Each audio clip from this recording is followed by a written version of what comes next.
Empresa está iniciando a realização dos documentos de SST. Pode fazer um PGR e colocar como plano de ação a avaliação quantitativa de ruído e confecção de LTCAT? Nesse caso, não envia evento de SST para o e-social. Vamos lá, tá? Primeiro, para enviar os eventos de SST no e-social, você só pode enviar com LTCAT.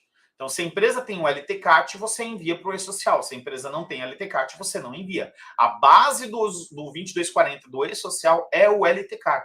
Se a empresa não tem LTCAT, não tem envio para o e-social, tá? Essa é a base. Então, se a empresa não fez o LTCAT, não tem como enviar para o e-social. Tem que fazer o LTCAT para poder enviar para o e-social. Então, o primeiro critério é esse. Segundo critério, Thiago, posso fazer o PGR de forma qualitativa? Pode, cara, em R1 permite, mas toma cuidado, tá? O que você tem que tomar cuidado? Você só pode fazer a elaboração do PGR de forma qualitativa quando a sua avaliação qualitativa foi capaz de determinar medidas de controle para o trabalhador. Ou para descaracterizar o risco, falar, ó, não é risco, é apenas um perigo, né? Tem perigo de ruído, por exemplo, né? Que acho que foi até o exemplo que você citou.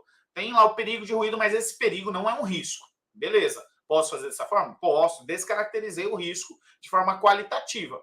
Ou, não, é risco sim. Avaliei de forma qualitativa, é sim um risco, só que se de forma qualitativa eu conseguir determinar medidas de controle, então eu não preciso quantificar.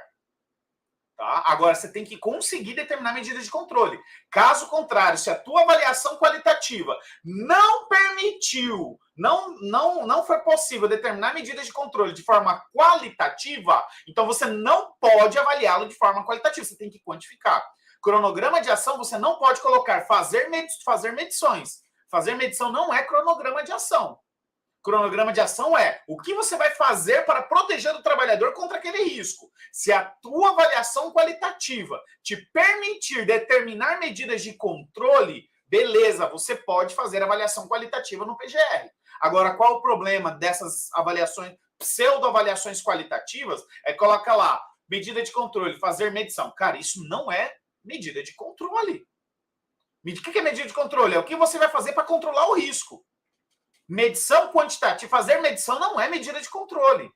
Então, se você precisa determinar medidas de controle, você necessita fazer quantificação, tá? Precisa determinar medidas de controle. Não foi possível determinar as medidas de controle de forma qualitativa. Então, você tem que fazer medições para determinar medidas de controle. Ou seja, se você colocar no teu PGR que a medida de controle é fazer medição, numa fiscalização, seu cliente vai ser multado. Por quê? Você falou para o Ministério do Trabalho, para o auditor fiscal, que o trabalhador está exposto a um risco e você não está protegendo ele. Por que você não está protegendo? Porque não tem medida de controle no teu PGR. E medida de controle é o quê? Controlar o risco. Como você está controlando o risco se você falou que ainda tem que fazer medição? Então o risco não foi controlado, o trabalhador está exposto. Isso pode sim classificar como risco grave iminente, dependendo da condição, da situação também. Tá? Então, sim, você precisa determinar medidas de controle. A avaliação qualitativa tem que permitir a determinação de medidas de controle. Se não é possível determinar qualitativamente as medidas de controle, a avaliação quantitativa ela se torna obrigatória. Então, você tem que quantificar para determinar medidas de controle. Aí cabe a vocês conhecerem de avaliações qualitativas dos agentes físicos, químicos e biológicos para conseguir fazer a determinação de medidas de controle. Aí, gente, tem que estudar. Esse ano, se Deus quiser, em nome de Jesus vai dar certo, vai sair curso de PGR aí também. Então, minha meta é ir até novembro, agora desse ano, lançar o curso de PGR. Talvez não completo, talvez a gente vai lançar ele parcial, mas é minha meta. É minha meta, a gente está trabalhando para conseguir alcançá-la. Beleza?